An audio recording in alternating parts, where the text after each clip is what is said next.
Flight 571 की कहानी, चाहे इसे आप दुनिया का सबसे बड़ा चमत्कार कहो या मानव इतिहास की सबसे बड़ी क्रूरता, लेकिन इस कहानी को सुनकर आपकी रूह कांप जाएगी। ये दिल दहला देने वाली कहानी शुरू होती है 12 अक्टूबर 1972 को। साउथ अमेरिका के यूरुग्वाई देश से एक चार्टर्ड प्लेन उड़ान भरता है जिसको चिली देश की राजधानी सैंटियागो में पहुंचना है। इस प्लेन में बैठे हैं रग्बी प्लेयर्स और उनका मैच देखने जा रहे हैं उनके फैमिली मेंबर्स, उनके रिलेटिव्स और उनके यार दोस्त। इस प्लेन में टोटल 45 पैसेंजर्स हैं जिनमें 9 क्रू मेंबर्स हैं। ये फ्लाइट 3 घंटों में अपनी डेस्टिनेशन पर पहुंच जाएगी, लेकिन रास्ते में इसको एंडीज की पर्वतमालाओं को पार करना होगा। लेकिन दुर्भाग्य से आगे चलकर मौसम खराब मिलता है। इस वजह से इस फ्लाइट को रास्ते में ही अर्जेंटीना के मेंडोजा शहर में लैंड कराया जाता है। ये फ्लाइट रात भर वहीं रुकती है और अगले दिन यानी 13 अक्टूबर को उड़ान भरने के लिए तैयार होती है। लेकिन परेशानी ये है कि अभी भी मौसम खराब है। लेकिन अच्छी बात यह है कि इस फ्लाइट का जो पायलट है वो इस रूट से पहले भी 29 बार उड़ान भर चुका है।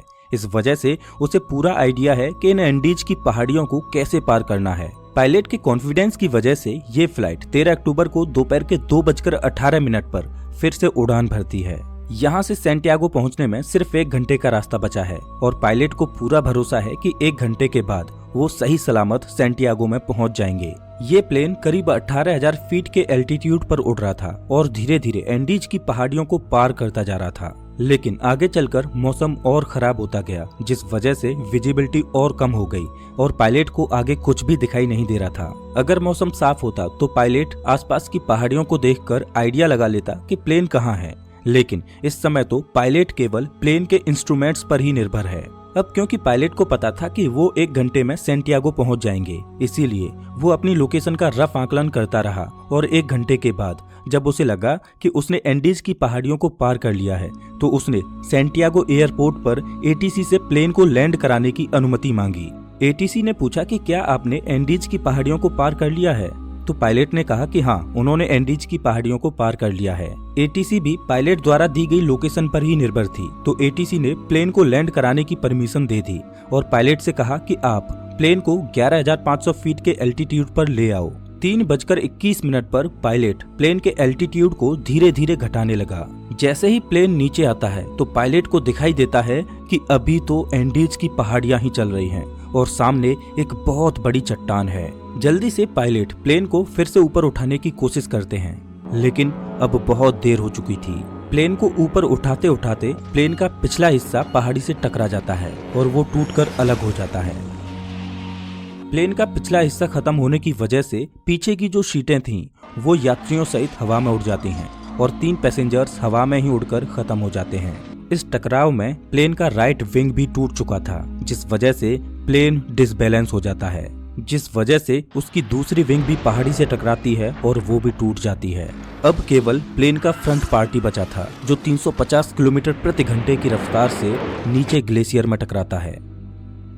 प्लेन पूरी तरह से तहस नहस हो जाता है। प्लेन के पायलट तुरंत मारे जाते हैं। 45 में से 12 लोग इस घटना में मारे जा चुके हैं और 33 लोग अभी भी जिंदा हैं, लेकिन इनमें से ज्यादातर बहुत जख्मी हालत में हैं और उन्हें ये भी नहीं पता कि इस समय वो कहां पर हैं। ये क्रैश हुआ प्लेन जमीन से 3,570 मीटर की ऊंचाई पर एंडीज की किसी अनजान पहाड़ी पर बिखरा पड़ा है।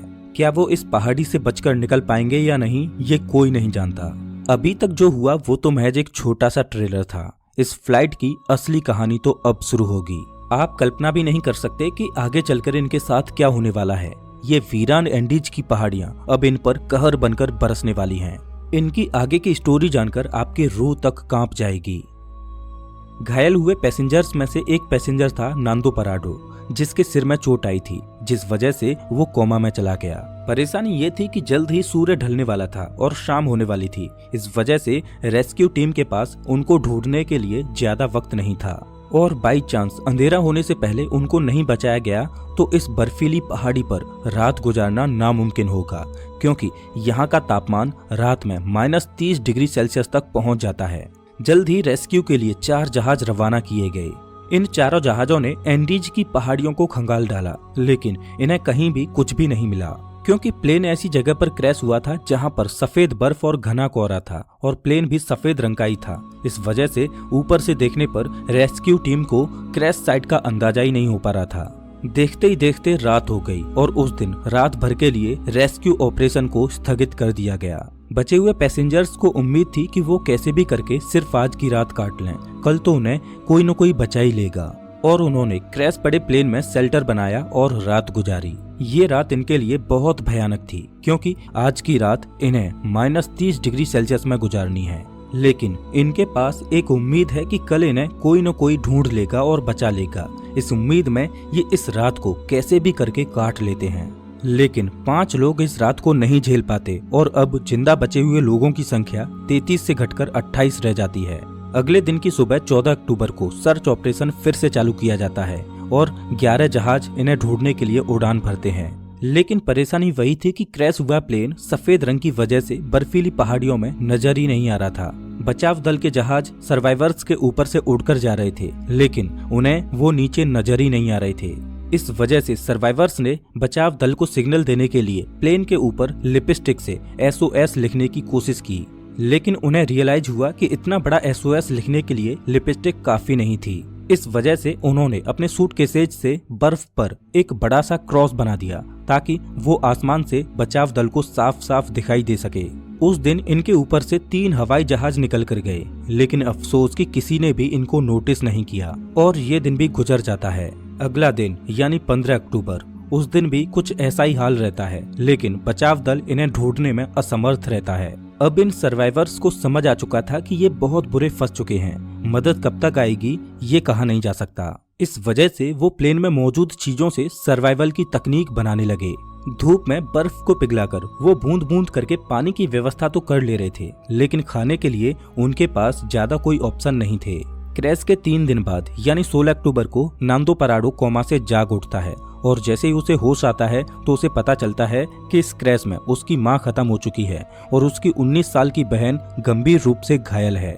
दिन प्रतिदिन गुजरता जा रहा है, मदद मिल नहीं पा रही। प्लेन में जो खाना था वो भी खत्म हो चुका है। सूरज की रोशनी बर्फ से रिफ्लेक्ट होकर इनकी आंखों को डैमेज कर रही है। भूख, प्यास और असहनीय ठंडी को सहते सहते अब इन्हें इस पहाड़ी पर 8 दिन गुजर चुके थे। रेस्क्यू प्लेन आते और इनके ऊपर से निकल जाते। क्रैश के 8 दिन बाद नांदो पराडो की बहन भी जीवन की लड़ाई को हार जाती है और अपना दम तोड़ देती है। और उधर 8 दिनों के बाद सर्च अभियान को रोक दिया जाता है क्योंकि अक्टूबर के महीने में वहां पर बहुत ज्यादा बर्फ पड़ती है। इस वजह से सर्च अभियान को 2 महीनों के लिए स्थगित कर दिया जाता है। ऑफिशियल्स को ये लगा कि इन 8 दिनों में सारे यात्री मारे जा चुके होंगे। इस वजह से उनकी मुर्दा बॉडीज को 2 महीने के बाद खोजकर उनके घर वालों को भिजवा दिया जाएगा। इधर सर्वाइवर्स को प्लेन के मलबे में एक रेडियो मिला।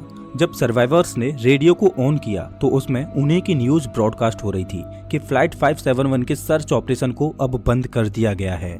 इस न्यूज ने सर्वाइवर्स के होश उड़ा दिए। अभी तक तो उनको अपने खोजे जाने की एक उम्मीद थी, लेकिन वो अब रेडियो पर अपने ही मरने की खबर सुन रहे थे। अपने खोजे जाने की एक उम्मीद की किरण थी, वो भी टूट चुकी है। अब उनको पता है कि यहाँ पर मौत निश्चित है। अब या तो परिस्थितियों को अपने ऊपर हावी होने दो या उनका डटकर सामना करो। उन्होंने प्लेन की सीटों को फाड़कर उसकी रुई को अपने कपड़ों में भरकर ठंड से बचने की कोशिश की। सीट कवर्स को पैरों में लपेटकर बर्फ में चलने के लिए जूते बनाए। सबसे बड़ी दिक्कत खाने की थी। अब जिंदा रहने के लिए इनके पास सिर्फ एक ही ऑप्शन था, वो करना जो इतिहास में कभी भी किसी ने नहीं किया, जिसके बारे में सोचकर ही रूह कांप जाए। इन्होंने बर्फ में पड़ी अपने फैमिली मेंबर्स, रिलेटिव्स और जिनके साथ वो कभी खेले कूदे उन यार दोस्तों की मुर्दा बॉडीज को खाने का फैसला किया। हालांकि ये फैसला लेना उनके लिए बिल्कुल भी आसान नहीं था। एक एक करके दिन गुजरता जा रहा था। इनके पास खुद को बचाने के लिए कोई भी प्लान नहीं था। वो रात को ठंड से बचने के लिए टूटे पड़े प्लेन के अंदर ही सोते। लेकिन क्रैश के 16 दिन बाद यानी 29 अक्टूबर को कुदरत ने इनको एक और झटका दिया। वो रात में सो रहे थे और अचानक उन्हें पता चलता है कि पहाड़ से बर्फ का एक मोटा हिस्सा टूटकर नीचे गिर रहा है। ये एवलांच इतनी जोर से आया कि भारी मात्रा में मौजूद बर्फ ने उनके टूटे प्लेन को अपनी चपेट में ले लिया। उनका प्लेन बर्फ के नीचे दब चुका था और प्लेन के अंदर भी बर्फ घुस चुकी थी, जिस वजह से उनके लिए ऑक्सीजन की कमी हो गई और दम घुटने की वजह से 8 और लोग अपनी दम तोड़ देते हैं। और अब केवल 19 लोग ही जिंदा बचे हैं, लेकिन वो भी बर्फ के नीचे दबे हैं। इस बर्फ से बाहर निकलने में इन लोगों को 3 दिनों का समय लग जाता है। अब इन्हें रियलाइज हो जाता है कि यहाँ रहेंगे तो एक एक करके सब लोग मारे जाएंगे। इससे अच्छा है कि इस पहाड़ी से बाहर निकलकर मदद ढूंढने की कोशिश की जाए। उन लोगों में ज्यादातर सभी जख्मी हालत में थे, इस वजह से वो इस पहाड़ी को पार करने में सक्षम नहीं थे। लेकिन 3 लोग ऐसे थे जो कम चोटिल थे, इस वजह से उन तीनों ने इस पहाड़ी से बाहर निकलकर मदद लाने का फैसला किया। उन्होंने रास्ते के लिए मांस के टुकड़े अपने साथ लिए और उनको ठंड से बचने के लिए सबसे मोटे कपड़े दिए गए। और क्रैश के 33 दिनों के बाद यानी 15 नवंबर को ये तीनों लोग मदद ढूंढने के लिए निकल पड़ते हैं। चलते चलते इनको शाम होने लगती है। तभी इनकी नजर प्लेन के दूसरे टूटे हुए हिस्से पर पड़ती है। प्लेन का जो पिछला हिस्सा टूटकर अलग हो गया था, उन्हें वो दिखाई देता है। जब वो उस मलबे के पास जाते हैं तो उन्हें उसमें खाने के लिए बहुत कुछ मिलता है। आज की रात उन्होंने इसी में गुजारने का फैसला किया। पिछले कुछ दिनों में आज की ये रात उनके लिए अच्छी रही। प्लेन के उस पिछले भाग में उन्हें एक बैटरी मिली। उन्होंने सोचा क्यों ना इस बैटरी को प्लेन के मेन बॉडी के पास ले जाया जाए और उसमें लगी कम्युनिकेशन डिवाइस को चालू करके मदद बुलाई जाए। लेकिन बैटरी का वजन 25 किलोग्राम था। इतनी भारी बैटरी को इतनी कमजोर हालत में क्रैश साइट पर ले जाना संभव नहीं था। फिर उन्होंने सोचा कि प्लेन की मेन बॉडी से उस कम्युनिकेशन डिवाइस को ही निकाल कर इस बैटरी के पास लाया जाए और उसे चालू किया जाए, जिसकी मदद से वो बचाव दल को बुला सकें। कुछ दिनों तक इन्होंने इसे चालू करने की कोशिश की, लेकिन इन्हें सफलता नहीं मिली। और क्रैश के 59 दिनों बाद यानी 11 दिसंबर को एक और एवलांच आता है, जिसमें 3 और सर्वाइवर्स मारे जाते हैं, जिसके बाद जिंदा बचे लोगों की संख्या केवल 16 रह जाती है। और अब ये तीनों नौजवान कैनेसा, पराडो और विजिंटेन बिना किसी गियर के ग्लेशियर पर चढ़ाई करने के लिए निकल पड़ते हैं। ये तीनों पश्चिम दिशा की ओर चलते चले जाते हैं, लेकिन ये बिल्कुल भी नहीं जानते कि जिस दिशा में ये जा रहे हैं उसमें कोई इंसानी बस्ती इन्हें मिल पाएगी या नहीं। उनको बस ये लग रहा था कि उनको इस सामने वाली पहाड़ी को पार करना है और उन्हें मदद मिल जाएगी। और उन्हें उम्मीद थी कि वो 3 दिनों में इस पहाड़ी को पार कर लेंगे। इसीलिए उन्होंने अपने साथ में सिर्फ 3 दिनों के लिए ही मीट की सप्लाई रखी। इन्होंने धागे से सिलकर एक स्लीपिंग बैग बनाया था, तो ये दिन भर बिना किसी गियर के पहाड़ पर चढ़ते और रात में एक ही स्लीपिंग बैग में तीनों चिपक कर सोते। खुले में बिना किसी सुविधा के -30 डिग्री सेल्सियस में रात गुजारना कोई आसान बात नहीं थी। चलते चलते इन्हें चौथे दिन की सुबह हो चुकी थी, लेकिन अच्छी बात ये थी कि वो अब उस पहाड़ी की चोटी पर पहुंच चुके थे। जैसे ही ये पहाड़ की चोटी पर पहुंचे तो इनके पैरों तले जमीन निकल गई, क्योंकि पहाड़ पर चढ़कर इन्हें पता चला कि वो इतने दिनों से जिस दिशा में चल रहे थे वो गलत दिशा थी। आगे रास्ता खत्म ही नहीं होता। अब क्योंकि उनके पास खाने की सप्लाई बहुत कम थी, इस वजह से उन्होंने फैसला किया कि उनमें से एक बंदा क्रैश साइट पर वापस चला जाएगा और 2 लोग आगे जाएंगे। इस वजह से विजिंटन वापस लौट जाता है और पराडो और कनेसा आगे बढ़ते रहते हैं। उस पहाड़ की चोटी पर चढ़ने के बाद इनको सही रास्ते का अनुमान हो जाता है और ये दोनों कई दिनों तक आगे बढ़ते रहते हैं। और कुछ दिनों के बाद इन्हें नदी की एक छोटी सी धारा मिलती है। वो उस धारा के साथ साथ नीचे चलते रहते हैं और लगातार 9 दिनों तक चलने के बाद 20 दिसंबर को नदी के दूसरे किनारे पर इन्हें 3 लोग दिखाई देते हैं। ये चलते चलते बहुत थक चुके थे। पिछले 9 दिनों में इन्होंने पहाड़ पर 61 किलोमीटर की हाइकिंग की थी और अब मंजिल इनके सामने थी। इन्होंने उनसे मदद की गुहार लगाई, लेकिन वो लोग टुमारो बोलकर चले गए। उस दिन उन्हें कोई मदद नहीं मिल पाई, लेकिन अगले ही दिन वो विलेजर फिर से वापस आया और एक पत्थर में कागज और पेन लपेटकर नदी के दूसरे किनारे पर फेंका। नांदो पराडो ने पेन और कागज को उठाकर जो भी घटना घटी थी उसके बारे में सब कुछ लिख दिया। जब उस विलेजर ने उस पेपर को पढ़ा तो वो सब कुछ समझ गया, क्योंकि उसे पता था कि इन पहाड़ियों में कुछ दिन पहले प्लेन क्रैश हुआ था और उस एरिया में भी पूछताछ के लिए लोग आए थे। लेकिन वो हैरान था कि ये लोग अभी तक जिंदा कैसे बचे हैं। वो विलेजर जल्द से जल्द शहर गया और आर्मी कमांड के साथ इस इन्फॉर्मेशन को साझा किया और जल्द ही चिली की एयरफोर्स इन्हें रेस्क्यू करने के लिए पहुंचती है। आर्मी ऑफिसर्स पराडो और कनेसा को हेलीकॉप्टर में बिठाकर क्रैश साइट पर पहुंचते हैं और 22 दिसंबर 1972 को क्रैश के 70 दिनों के बाद बचे हुए सर्वाइवर्स को रेस्क्यू किया जाता है। इन लोगों की हालत बहुत ज्यादा खराब थी। इस क्रैश के बाद टोटल 16 लोग ही सरवाइव कर पाते हैं। इनकी ये कहानी सच में दिल दहला देने वाली कहानी थी।